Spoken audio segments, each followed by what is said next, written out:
Je vais, pour vous parler, ouvrir des textes dont la lecture n'est pas courante dans nos assemblées.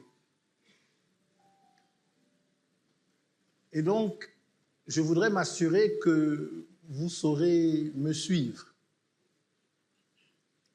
Parce que mon objectif, ce n'est pas de parler avec éloquence, ce n'est pas simplement de créer des impressions, mais je veux transmettre un savoir qui, à mon sens, est salvateur. Le péché originel, avant toute chose, c'est le péché de l'ignorance de soi.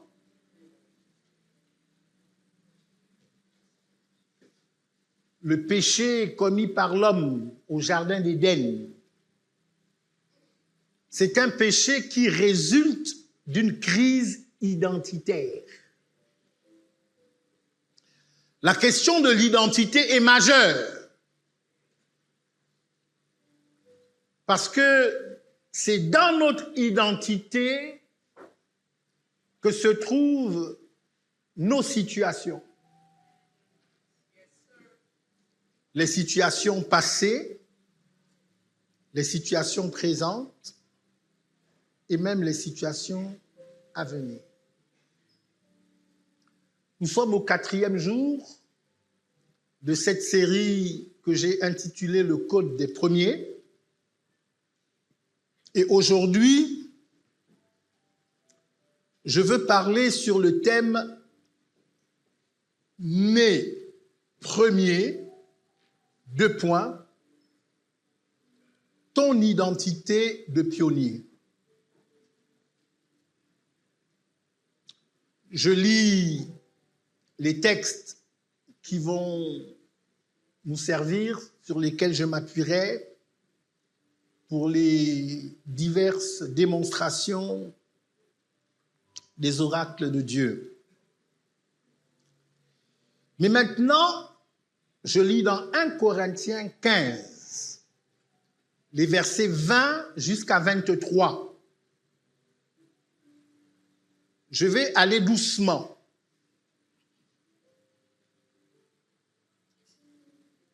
Pour être sûr que nous restions ensemble.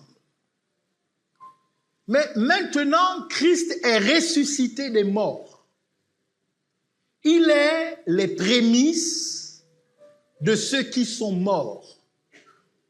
Car puisque la mort est venue par un homme, c'est aussi par un homme qu'est venue la résurrection des morts.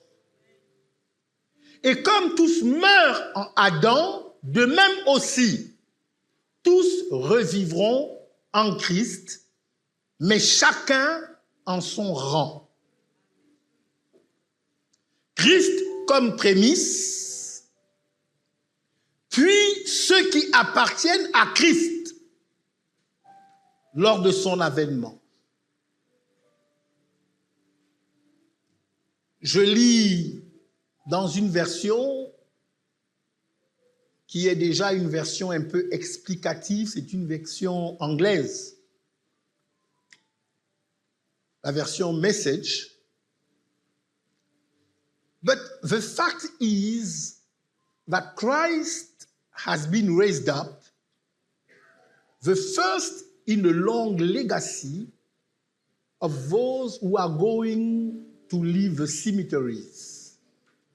Christ, the first fruit, then those who belong to him at his coming, the resurrection harvest.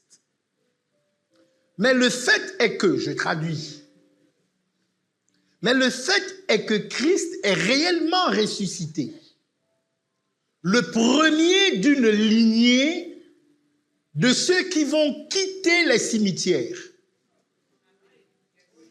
Christ est les prémices. Ensuite viendront ceux qui lui appartiennent lors de sa venue, la grande moisson de la résurrection. Je lis maintenant Jacques 1, le verset 18. Je le dirai successivement dans deux versions, la version Louis II et ensuite la version Semeur. Il nous a engendrés selon sa volonté par la parole de la vérité, afin que nous soyons en quelque sorte les prémices de ses créatures. Dans sa bonté, il a voulu nous donner la vie par la parole de vérité pour faire de nous comme les premiers fruits de toutes ses créatures. Colossiens 1, versets 15 à 18, version Louis II. Il est l'image du Dieu invisible, le premier-né de toute la création. Il est la tête du corps de Christ. Il est le commencement, le premier-né d'entre les morts, afin d'être en tout le premier. Là, on parle de Jésus. Apocalypse 1,5, Jésus-Christ, le témoin fidèle, le premier-né des morts et le prince des rois de la terre. Hébreux 12,23, c'est mon dernier texte. De l'assemblée des premiers-nés inscrits dans les cieux.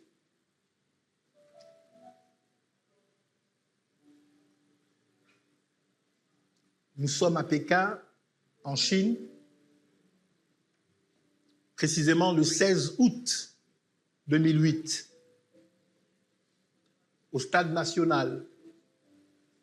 91 000 spectateurs ce jour-là, des milliards de téléspectateurs dans le monde entier.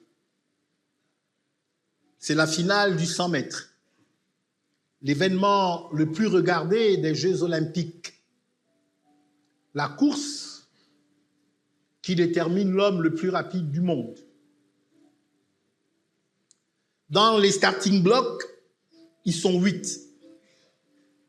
8 hommes au sommet de la vitesse mondiale. Le silence s'installe, la tension s'installe, elle est totale. Il y a Asafa Powell, jamaïcain, ancien détenteur du record du monde, incarnation de la régularité et de la puissance brute. À ses côtés, Richard Thompson, le Trinidadien, révélation de ces Jeux olympiques de Pékin, rapide, imprévisible, sans complexe face aux géants. Plus loin, Walter Dix, l'Américain solide finisseur, habitué des grands rendez-vous, et Shurandi Martina, le sprinter des Antilles néerlandaises, outsider redouté, capable de faire basculer la course. Et puis, il y a lui, couloir 4, dossard 21,63, Usain Bolt. 21 ans, jamaïcain, 1,95 m, un géant parmi les sprinteurs. Mais voici ce qui est fascinant. Avant même que le coup de pistolet ne retentisse, avant même que la course ne commence, Usain Bolt sait quelque chose. Il ne pense pas qu'il va gagner. Il ne souhaite pas gagner. Il ne prie pas pour gagner. il sait qu'il va gagner. Regardez ce qui se passe. Bam, le coup de pistolet. Les 8 hommes explosent hors des starting blocks. À 50 mètres, Bolt est déjà en tête. À 60 mètres, il a 2 mètres d'avance. À 70 mètres, il est seul. Personne ne peut le suivre. Et là, quelque chose d'incroyable se produit à 80 mètres de la course. Donc, 20 mètres avant la ligne d'arrivée, Usain Bolt ralentit. Il ne court plus à fond. Il regarde à droite, il regarde à gauche. Il voit ses concurrents l'un derrière. Il lève les bras, il tape sur sa poitrine, il célèbre avant la ligne d'arrivée. Il franchit la ligne.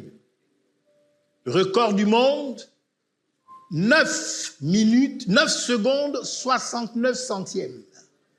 Médaille d'or.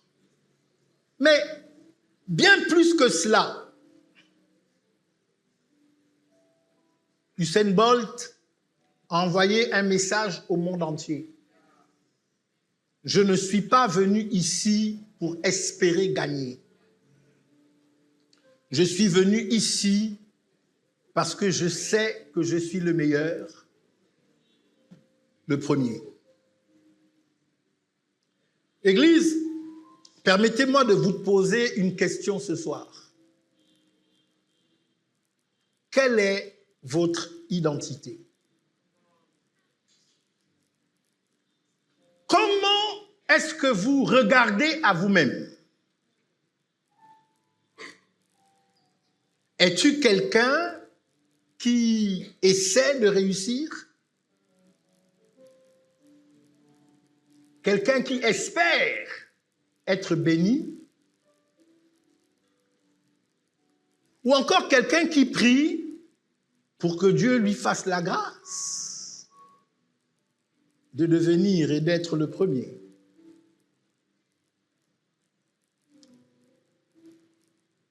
Ou bien êtes-vous de ceux qui savent? De ceux qui savent dans leur esprit, dans leur âme et dans leur ADN spirituel qu'ils sont déjà les premiers.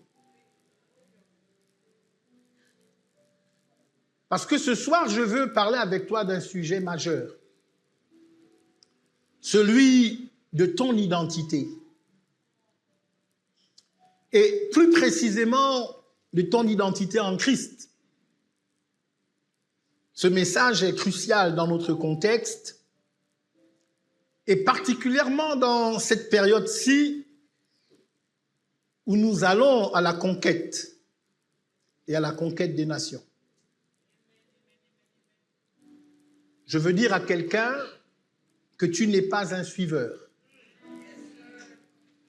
Tu n'es pas un accompagnateur. Tu es un premier-né. Vous n'êtes pas dans la course pour espérer gagner. Vous êtes dans cette course parce que vous êtes déjà premier. Pourquoi? Parce que vous portez en vous l'ADN christique. L'ADN de Christ. Christ qui est le prémisse. Je veux que tu saches que ton identité, finalement, détermine ce que tu offres. Si tu te vois comme un accompagnateur, comme un suiveur, tu donneras comme un accompagnateur, comme un suiveur. Si tu te vois comme un premier-né, alors ce que tu donnes, tu le donnes comme un premier-né. Ce soir, je vais te faire découvrir qui tu es vraiment en Christ. quand vous aurez compris votre identité, tout va basculer. Nous sommes au 4e message de notre série, le Code des premiers. Et ce soir, nous arrivons donc au sommet, en anglais on dit climax, à la révélation ultime. Alors, permettez-moi de commencer par faire un rappel. Premier message, si tu savais ce que je sais, le code caché. Nous avons étudié l'histoire de Caïn et Abel. Nous avons compris le principe. Tu ne peux pas être premier si Dieu est second. Celui qui met Dieu en premier devient premier partout ailleurs. C'est le code des premiers. Et nous avons commencé à l'activer. Deuxièmement, deuxième message, dernier repas, premier miracle, quand tout bascule. Nous avons vu la veuve de Sarepta et Aïcha. Nous avons compris que ton dernier devient ton premier quand tu le donnes à Dieu. La foi proactive. Tu ne donnes pas parce que tu en as, mais tu donnes par la foi pour créer l'abondance. Et collectivement, nous avons fait le pari gagnant. C'est-à-dire de donner pour recevoir. Troisièmement, c'était hier l'effet domino. Quand 1 devient 1000. Nous avons vu Abraham et Anne. Nous avons compris Romains 11, le verset 16. Sanctifie le premier et tu sanctifies le reste. La loi de la contagion sacrée.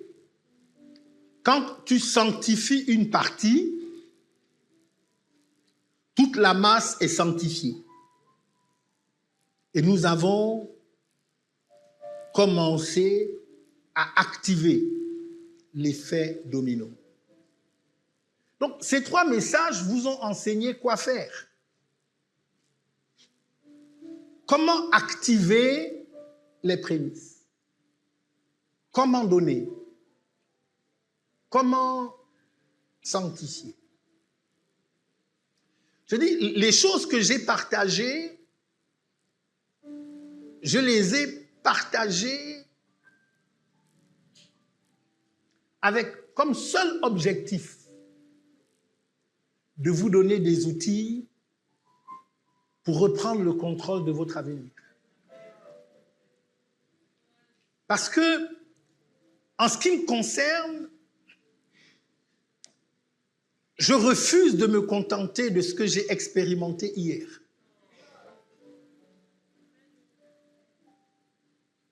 Je suis reconnaissant à Dieu pour mon présent,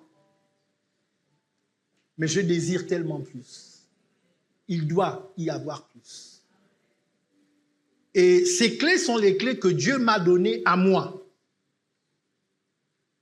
Je ne vous parle pas de quelque chose que j'ai lu dans un livre. D'ailleurs, j'ai écrit un livre sur le sujet qui sera rendu disponible. C'est Leslie qui... Où est Leslie? C'est Leslie qui gère cela, qui sera disponible dans...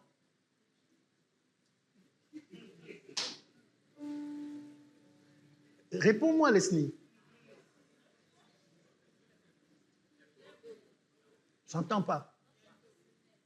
Dans quelques semaines. C'est combien de semaines? 1, 2, 3?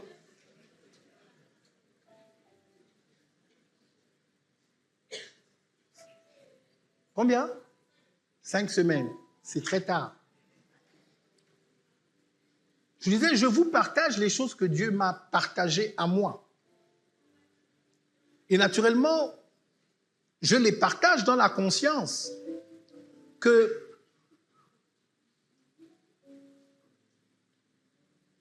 parmi nous, certains feront le choix d'utiliser les clés. Les portes s'ouvriront. Et que d'autres feront le choix d'observer ceux qui utilisent la clé. Ils verront les autres entrer.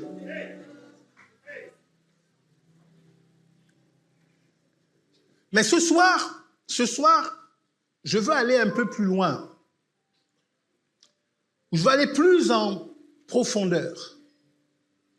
Ce soir, nous ne parlons plus de ce que tu fais. Nous parlons de qui tu es. Ce soir, nous ne parlons plus d'action, nous parlons d'identité. Parce que voici la vérité. Tu donnes selon ce que tu crois être.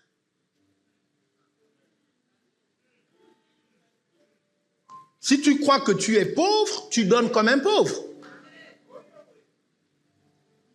Si tu crois que tu es un suiveur, un accompagnateur des héros, tu donnes comme un suiveur.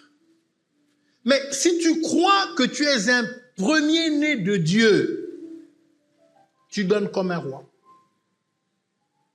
Ce soir, nous allons découvrir votre véritable identité en Christ. Et quand vous la comprendrez, et si vous la comprenez, vous ne donnerez plus jamais, je dis bien plus jamais, de la même manière. Ouvrons nos Bibles dans 1 Corinthiens, le chapitre 15.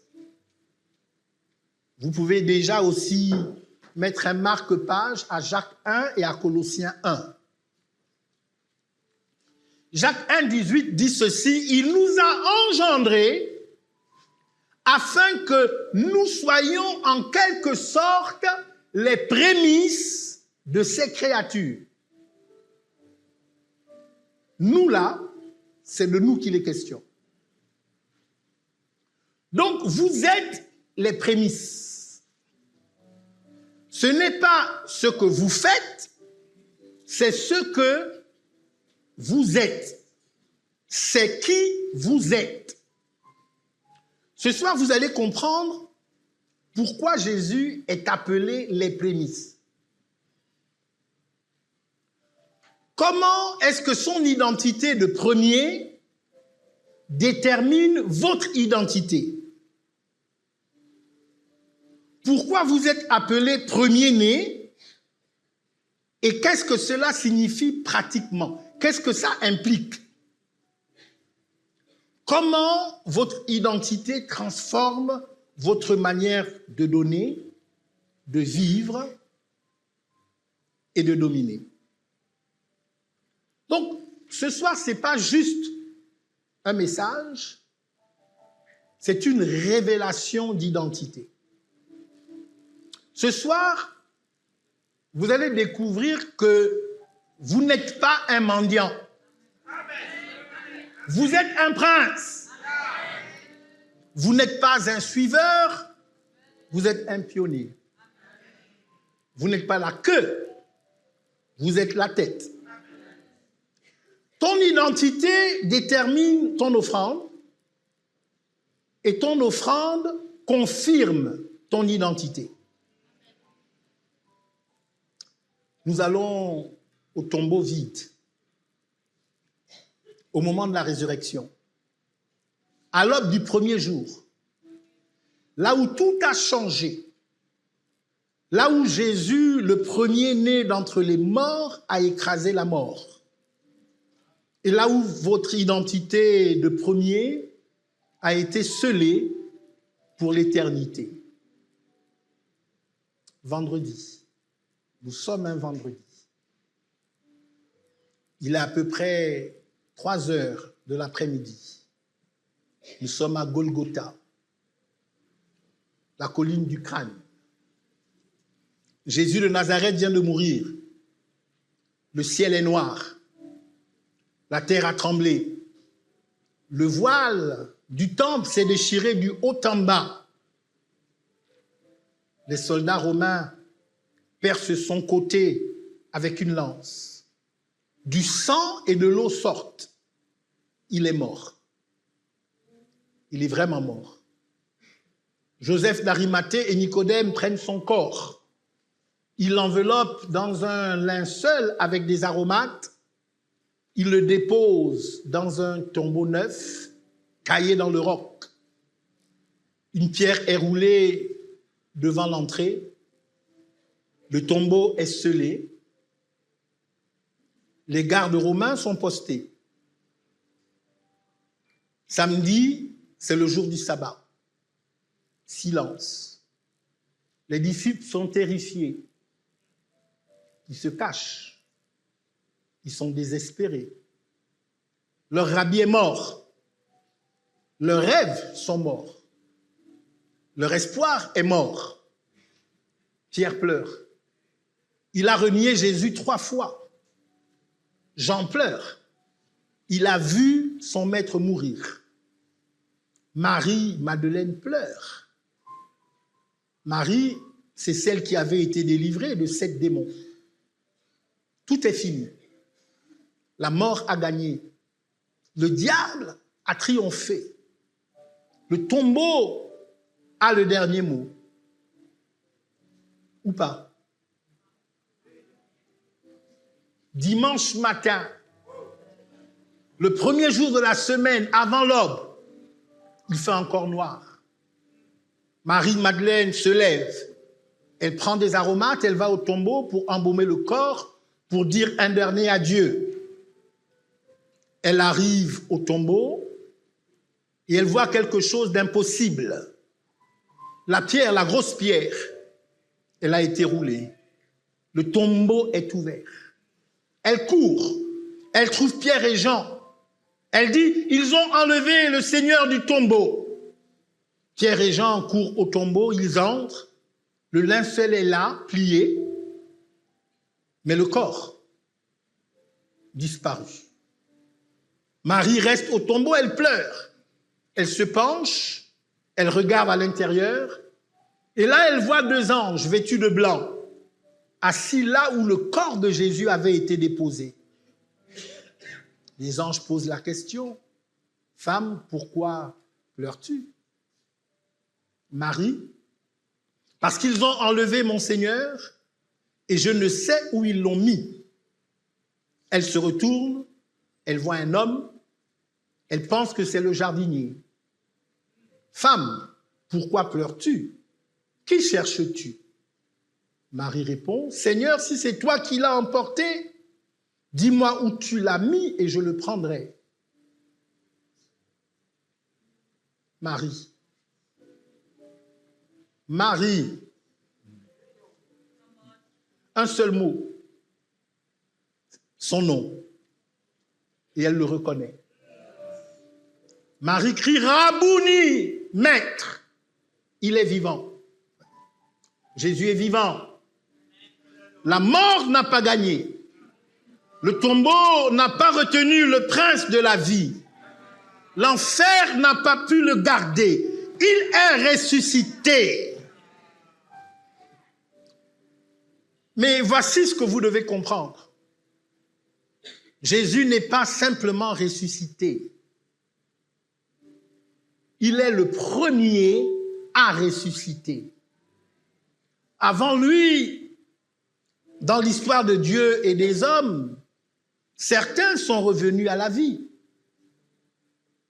Lazare, la fille de Jairus, le fils de la veuve de Naïm. Mais tous ceux-là sont tous morts à nouveau. Donc, leur résurrection était temporaire. Mais Jésus, lui, est ressuscité pour toujours. Il ne mourra plus jamais parce qu'il a vaincu la mort définitivement. Apocalypse 1,18, j'étais mort.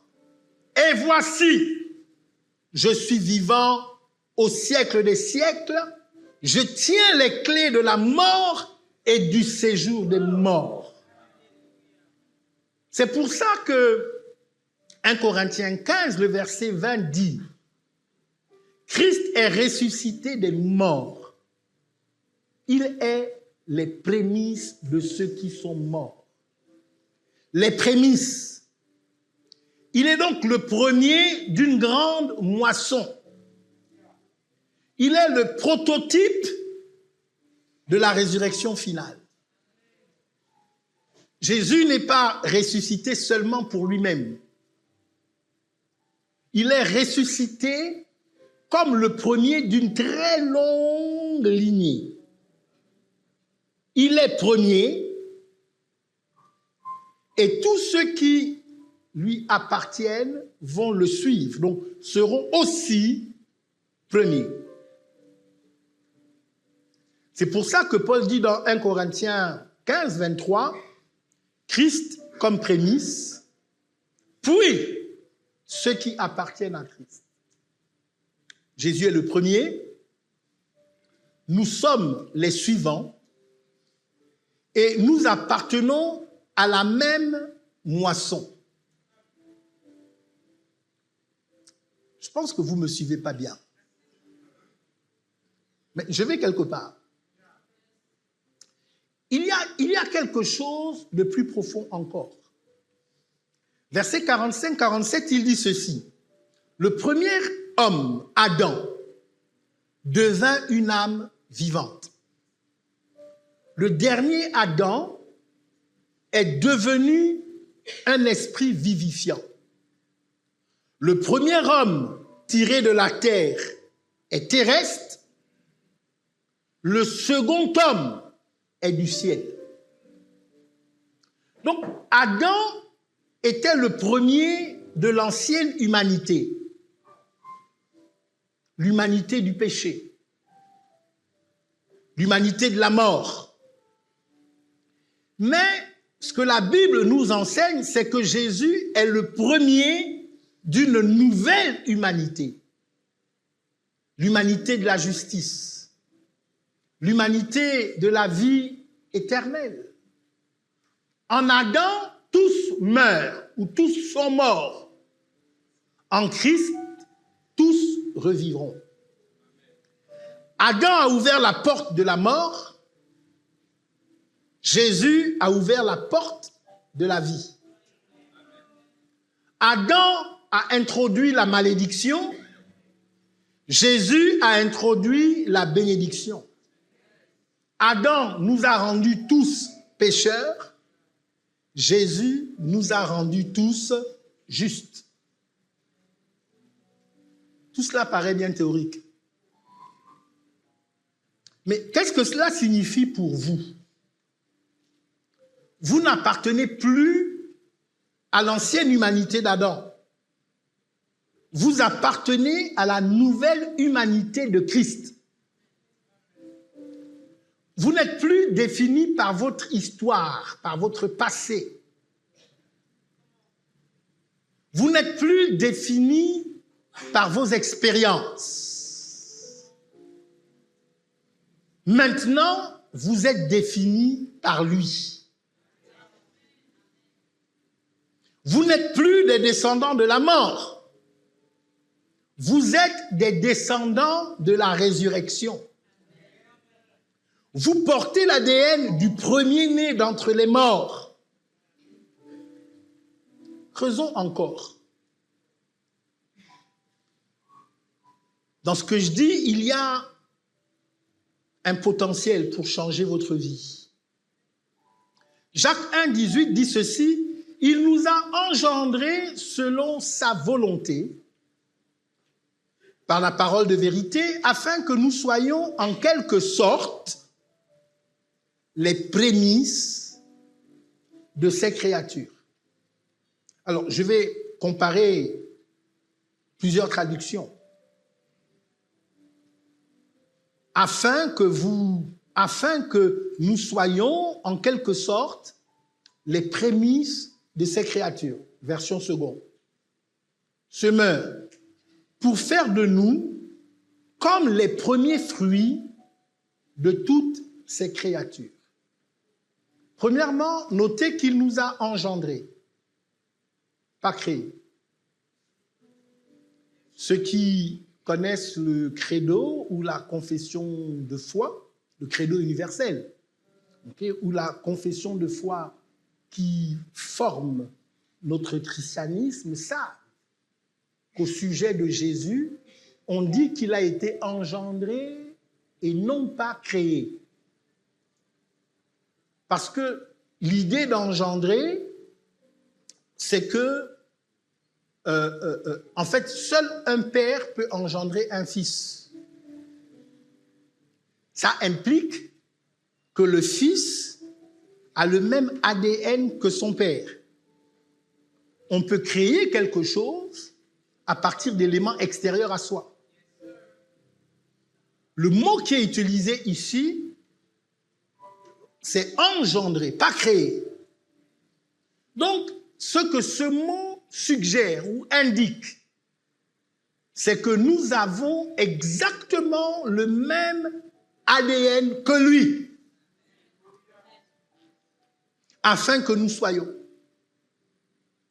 Ce n'est pas ce que nous faisons, mais c'est qui nous sommes. Nous sommes qui? Les prémices de ces créatures. Nous sommes les premiers fruits. Nous sommes les premiers de la nouvelle création. Nous sommes le prototype de ce que Dieu veut faire avec toute l'humanité. Est-ce que vous comprenez ce que Jacques est en train de dire? Jésus est les prémices de la résurrection et nous sommes les prémices de la nouvelle création. Jésus est le premier-né d'entre les morts et nous sommes les premiers-nés du royaume. Ce n'est pas une métaphore, ce n'est pas symbolique. Ça parle de votre identité spirituelle réelle. Vous êtes un premier-né de Dieu, un pionnier du royaume, le prototype de la nouvelle création. Hébreux 12, 23 dit ceci, de l'assemblée des premiers-nés inscrits dans les cieux. Paul parle ici de l'Église. Bon, je dis Paul parce que comme beaucoup d'autres, je suppose, même si ce n'est pas démontré, qu'il est l'écrivain du livre aux Hébreux. Il parle de l'Église en disant que c'est l'assemblée des premiers-nés. Et il ajoute que cela, si ce n'est écrit sur aucun registre sur la terre, c'est écrit dans les annales au ciel. Assemblée des premiers-nés, pas assemblée des suiveurs, pas l'assemblée des derniers, mais l'assemblée des premiers-nés. Pour bien comprendre ce que ça veut dire, il faut jeter un œil sur la culture hébraïque. Le premier-né avait des privilèges spéciaux. Premièrement, le droit d'aînesse. Vous êtes tous familiers avec cet échange de droit d'aînesse qu'il y a eu entre Jacob et Ésaü et quelles ont été les conséquences pour Ésaü de la perte de son droit d'aînesse. Quand quelqu'un jouissait du droit d'aînesse, ça voulait dire qu'il était doublement héritier. Ça veut dire qu'il hérite du double de ce que les autres héritent. Donc, au premier-né, je vais le dire de façon plus simple, Dieu donne 2. Aux autres, il donne 1. Parmi les privilèges spéciaux du premier-né, il y a l'autorité paternelle. Ça veut dire qu'à un moment donné, l'autorité du père se transfère sur le premier-né, qui devient donc le chef de toute la famille. Et puis la troisième chose, c'est la bénédiction patriarcale, ou encore ce que j'appelle la bénédiction transgénérationnelle.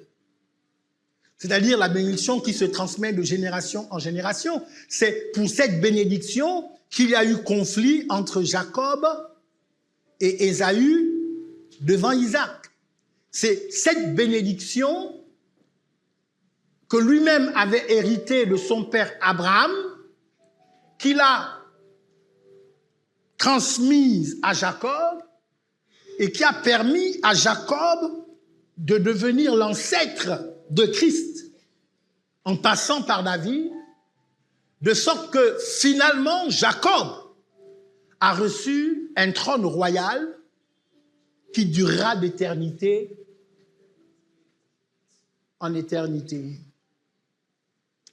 Église, vous êtes des premiers-nés spirituels.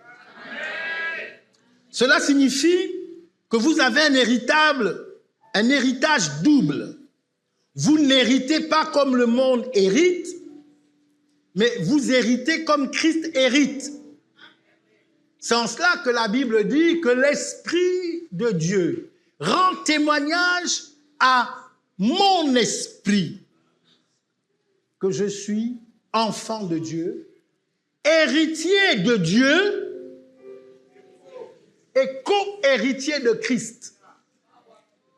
Héritier à part égale.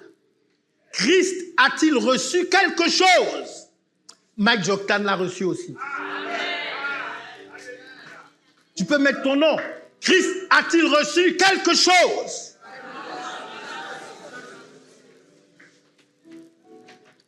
Vous avez l'autorité du Père. Vous n'êtes pas des serviteurs. Vous êtes des fils qui gouvernent. Vous avez la bénédiction qui multiplie. Vous n'êtes pas maudits. Vous êtes bénis pour être une bénédiction. Vous êtes des premiers-nés inscrits dans les cieux.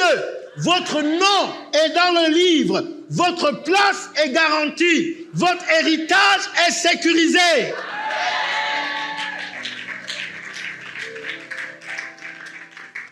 Colossiens 1,18, il est la tête du corps de l'Église. Il est le commencement, le premier-né d'entre les morts, afin d'être en tout le premier. Est-ce que je parle à quelqu'un ce soir? Afin d'être en tout le premier. Pas premier en quelque chose. Pas premier de temps en temps. En tout le premier. Jésus est premier dans la résurrection. Il est premier dans la gloire. Il est premier dans l'autorité. Il est premier dans la puissance. Il est premier dans l'honneur. Il est premier dans le royaume. Et ce qui est révolutionnaire et que tu dois entendre, c'est que vous êtes en lui. Donc vous êtes premier en lui ou premier avec lui. 2 Corinthiens 5, 17, si quelqu'un est en Christ, il est une nouvelle créature. Éphésiens 2, 6, il nous a ressuscités ensemble et il nous a fait asseoir ensemble dans les lieux célestes en Jésus-Christ. Vous êtes en Christ qui est le premier en tout. Donc vous êtes premier en lui. Ce n'est pas de l'arrogance. Ce n'est pas de l'arrogance. C'est simplement votre identité. Que Dieu nous délivre de cette fausse humilité qu'on appelle la modestie. qui consiste à faire croire que nous pensons que nous sommes ce que nous savons ne pas être, ou qui consiste à nous présenter dans une apparence qui ne ressemble pas à l'image profonde que nous avons réellement de ce que nous sommes.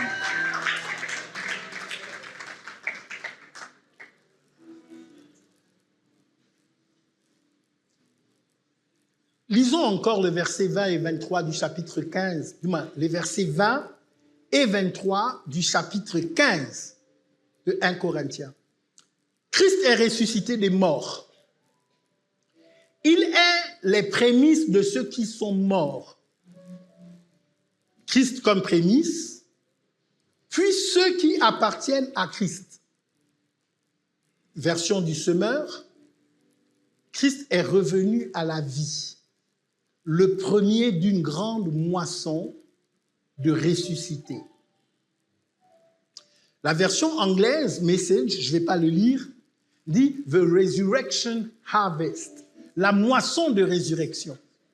Donc, Jésus n'est pas seulement ressuscité, mais il est les prémices d'une moisson. Et vous faites partie de cette moisson. Vous n'êtes pas séparés de lui. Vous êtes la même moisson. Donc, vous portez son ADN de premier. Je voudrais maintenant partager quelques lois spirituelles. Parce que c'est votre identité, ou disons c'est la conscience de votre identité qui détermine vos actions. Ce que vous faites. Un chien se comporte comme un chien. Un cochon se comporte comme un cochon.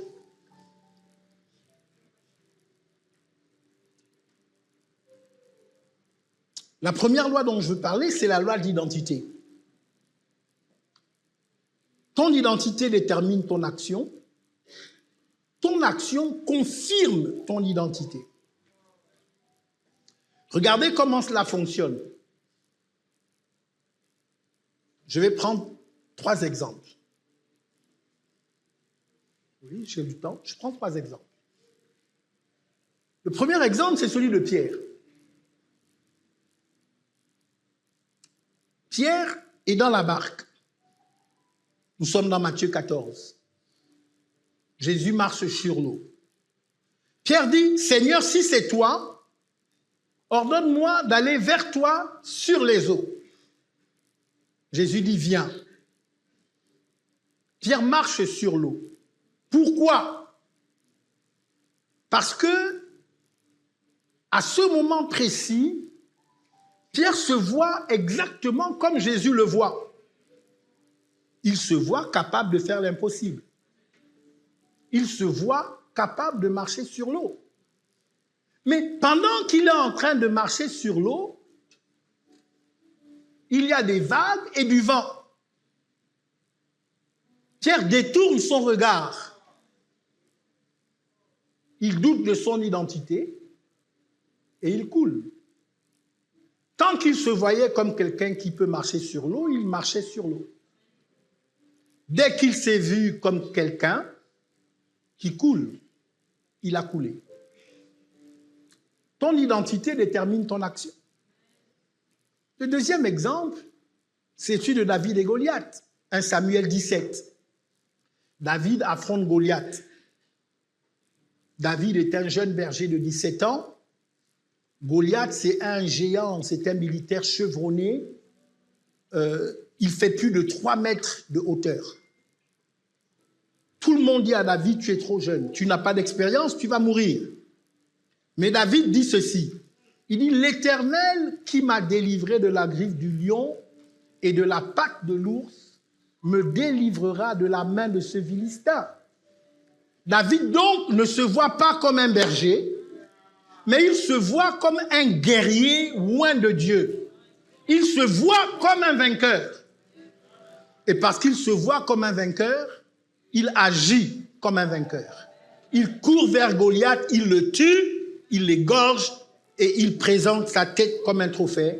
Son identité a déterminé son action.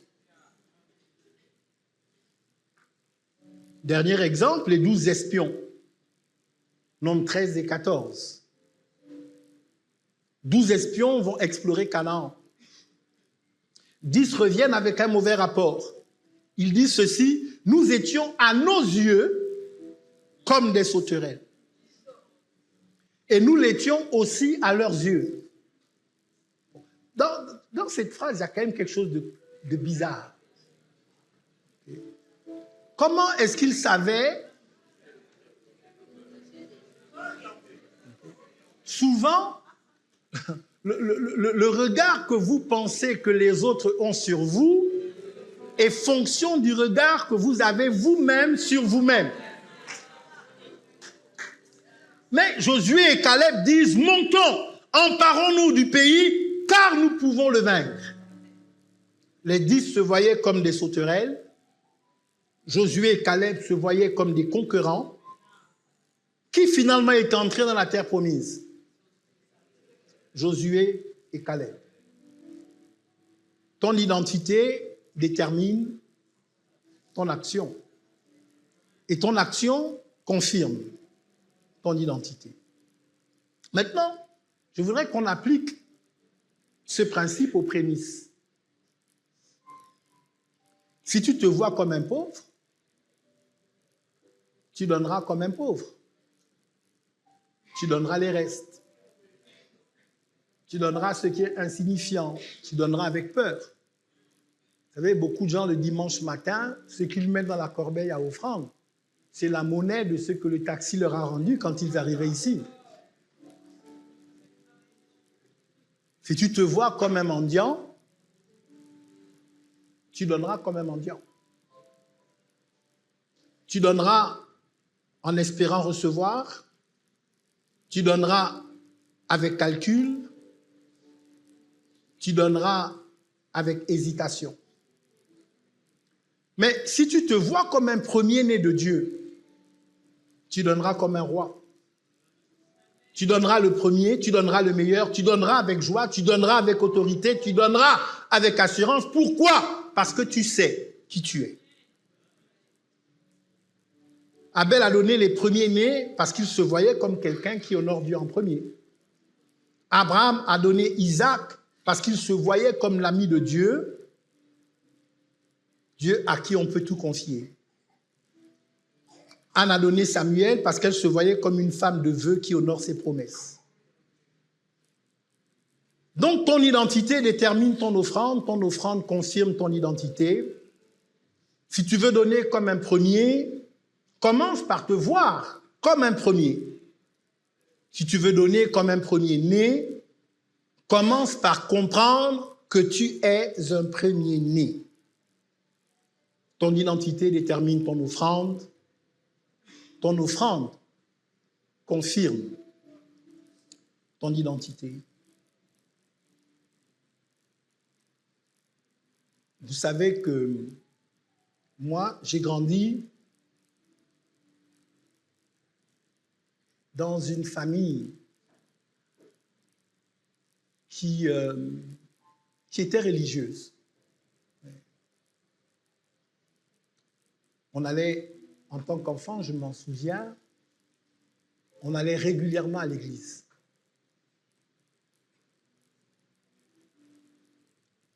Et dans l'église où j'allais, avant d'y aller, on me donnait une pièce de 5 francs.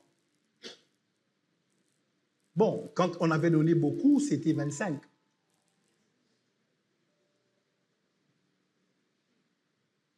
Parce que c'était la culture de l'époque. C'est la culture dans laquelle la plupart d'entre nous avons grandi. Et donc, pendant longtemps, c'était ma manière de faire. Je donnais, mais toujours avec une certaine retenue, en m'assurant de ne jamais donner plus que ce que je gardais.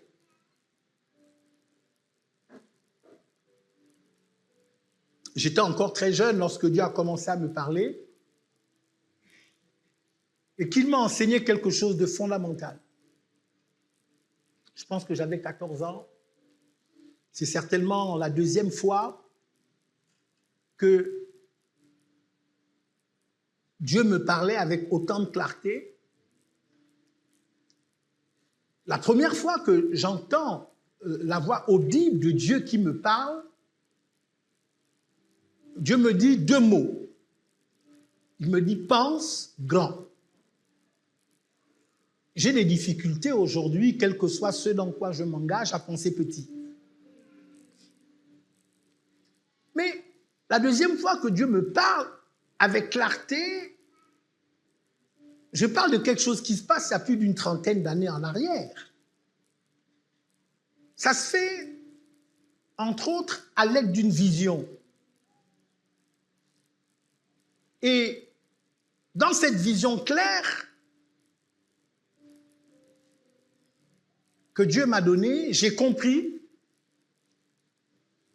que je ne pourrais jamais recevoir si ma main était fermée.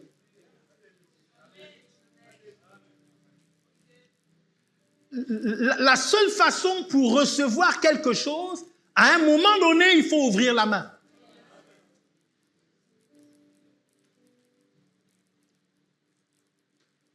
Et donc, c'est à partir de ce moment-là que Dieu a commencé à m'instruire sur ces choses. Et j'ai compris qu'en tant que fils de Dieu, héritier et co-héritier avec Christ, héritier de Dieu, co-héritier de Christ, j'ai compris que je n'avais pas à vivre dans la peur de manquer.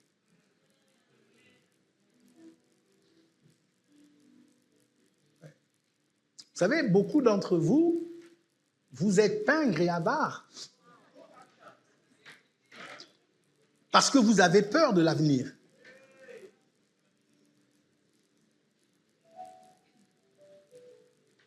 Vous n'avez aucune certitude que face à l'adversité qui va arriver, parce que nos vies sont faites d'adversités qui surviennent. Vous n'êtes pas certain que face à l'adversité, Dieu ne vous laissera pas tomber. Donc, votre attitude résulte du fait que vous ne savez pas qui vous êtes. Parce que si vous saviez qui vous étiez, si vous savez qui vous êtes, vous saurez que le lien que vous avez avec Dieu fait que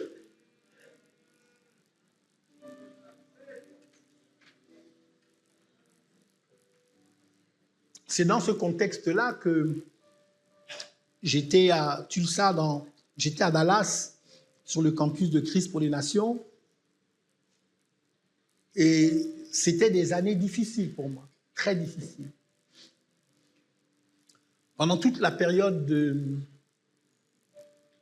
mes études à Dallas, j'avais une seule paire de chaussures.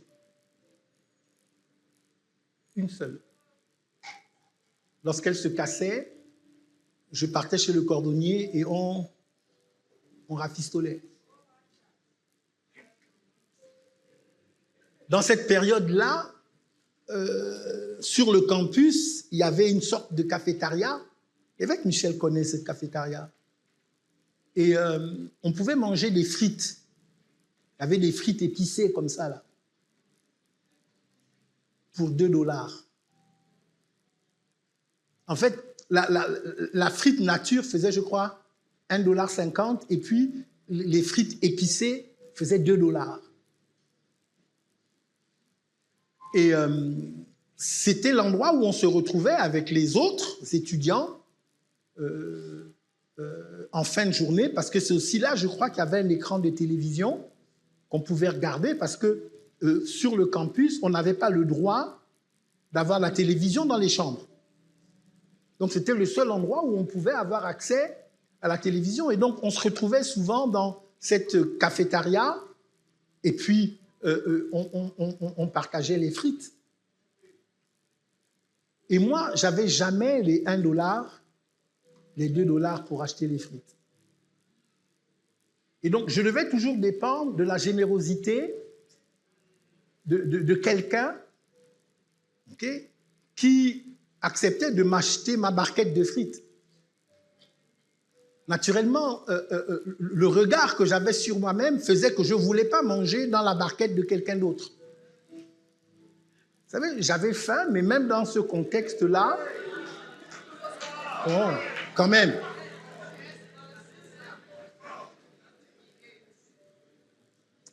C'est au milieu de cette situation difficile que Dieu m'a parlé et qu'il m'a dit, l'argent ne te fera jamais défaut. Pas parce que tu es Mike Joktan, mais parce que je suis avec toi. Ce jour-là, ma perspective a changé. J'ai changé aussi ma façon de donner. Aujourd'hui, je ne donne pas comme quelqu'un qui craint de perdre. Mais je donne comme quelqu'un qui sait qu'il est déjà béni, déjà soutenu par Dieu. Je donne mon meilleur avec joie, avec assurance.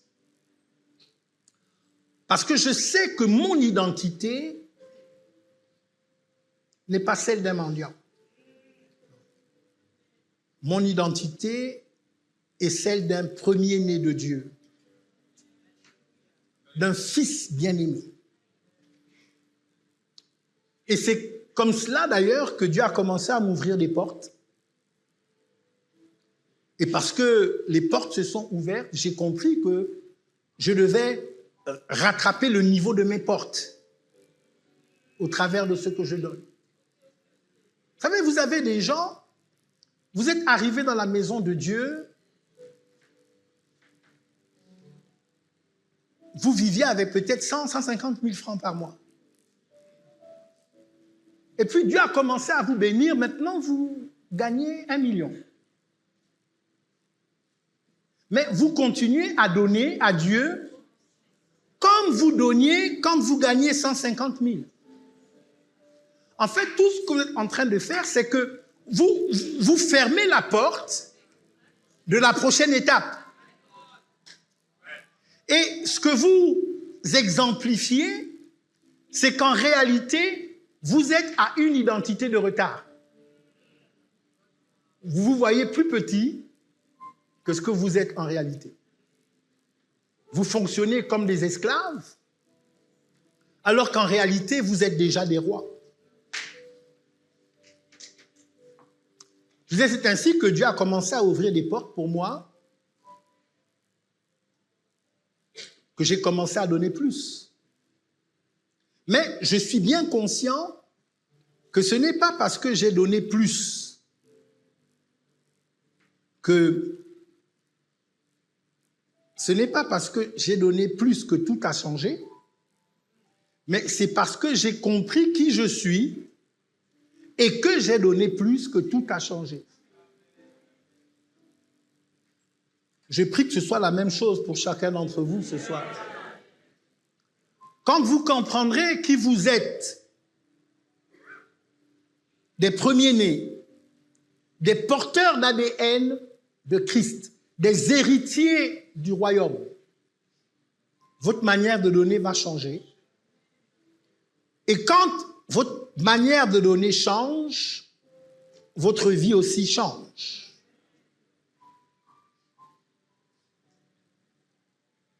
Voici 3 applications. 3 applications pour vous. Chaque matin, avant de sortir de ton lit, fais des confessions.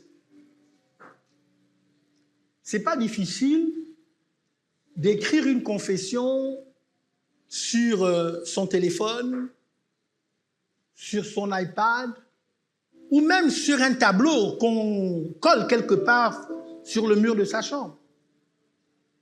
Quelque chose qui a pour objectif de te rappeler qui tu es. Parce que même quand Dieu à affirmer ton identité, le diable viendra pour questionner ton identité. Jésus vient d'être baptisé par Jean le Baptiste, le ciel s'est ouvert. La voix s'est fait entendre avec clarté disant, celui-ci, c'est mon fils bien-aimé, en qui j'ai mis toute ma confiance, toute mon affection. Faites ce qu'il vous dira, écoutez-le. Quelque temps après, la Bible dit que Jésus fut conduit par l'Esprit dans le désert pour y être tenté. Non, pas par l'Esprit, par le diable. Pardon? Par l'Esprit, pour y être tenté par le diable. Et la première question que le diable lui pose, c'est quoi? Si tu es le Fils de Dieu. Vous comprenez que la question d'identité est majeure. Parce qu'en réalité, vous n'aurez jamais ce à quoi vous n'avez pas droit. Et vos droits se trouvent dans votre identité.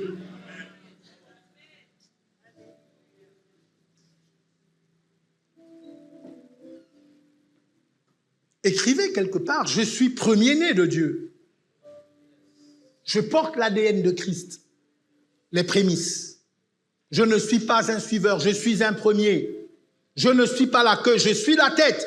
Aujourd'hui, je marche dans mon identité de premier. Deuxième application, donne selon ton identité. Pas selon tes circonstances. Je vais dire ça de façon plus simple. Ne regarde plus à ton compte en banque pour décider combien donner. Ne considère pas ce que tu as caché sous l'oreiller ou sous le matelas dans ta chambre pour décider combien donner. Donne en fonction de qui tu es. Comment est-ce que je me vois? Quelle est la valeur que je me donne? Et que ce que tu donnes te représente valablement.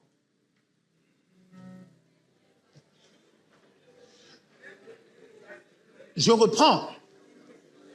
Ne regarde plus ton compte en banque pour décider combien donner, mais regarde à ton identité.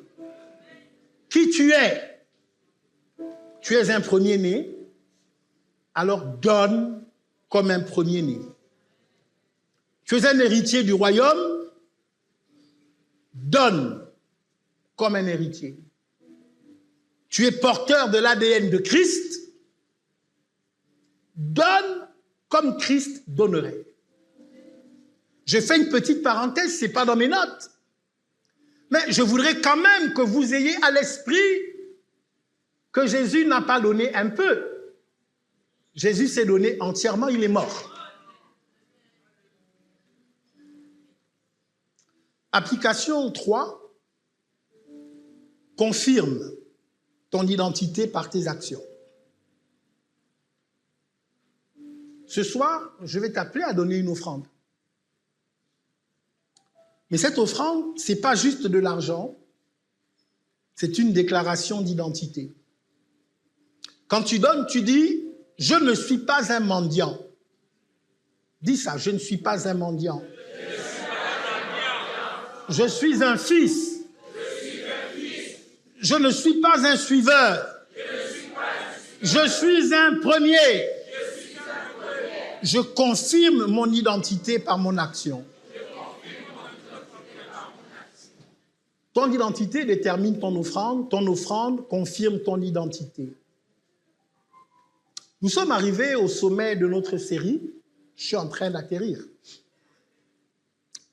Récapitulons ce que nous avons appris ce soir en 3 vérités transformatrices. Premièrement, vérité 1, Jésus est les prémices de la résurrection. Il est le premier-né d'entre les morts. Il n'est pas simplement ressuscité, mais il est le premier d'une grande moisson. Vous et moi, nous faisons partie de cette moisson. 2. Vous êtes les prémices de la nouvelle création. Vous êtes donc les premiers fruits, selon Jacques 1, 18. Hébreux 12, 23. Vous êtes l'assemblée des premiers-nés et cela est inscrit au ciel. C'est votre identité. 3. Ton identité détermine ton offrande. Ton offrande confirme ton identité. Tu ne donnes pas selon tes circonstances, tu donnes selon qui tu es. Et quand tu donnes selon ton identité, tu confirmes qui tu es devant Dieu. Tu es un premier-né de Dieu. Maintenant, je pose la question. Es-tu prêt à vivre dans ton identité de premier-né?